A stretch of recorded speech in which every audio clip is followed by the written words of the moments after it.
This is Abdul. He manages his recurrent depression well, while looking after his young family and managing a demanding job.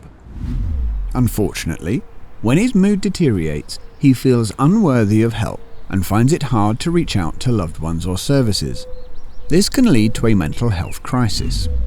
Having tried several antidepressant medications, he had not yet been offered talking therapies. After an assessment by his local mental health service, he was put on a waiting list for CBT. As part of his treatment plan, Abdul was offered PKB and shown the various functions that he and his mental health worker thought might be most useful to him, including the resource library that had a range of information and tools that the service had selected for people to use when they needed to self-manage their well-being. While on the waiting list, Abdul had a confrontation with a colleague at work which forced his mental health into further decline. Feeling unable to reach out about his mental health, he took sick leave from work, which further affected his mental health as he worried about his employment record.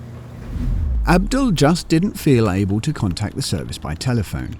He did, however, go to the resource library in PKB and started to use some of the guides there to understand how he could take care of his mental health and what he could do independently at home. He also remembered that his Patients Know Best account had a messaging function that he could use, and so he reached out securely to his mental health worker. Feeling more comfortable writing to them, he described the incident and its effect on him. After receiving his message, the mental health worker called him and he was able to discuss his declining mental health. As a result of finding it easier to reach out through Patients Know Best, Abdul felt confident that he had a method of directly contacting his mental health team while he waited for his CBT therapy appointment.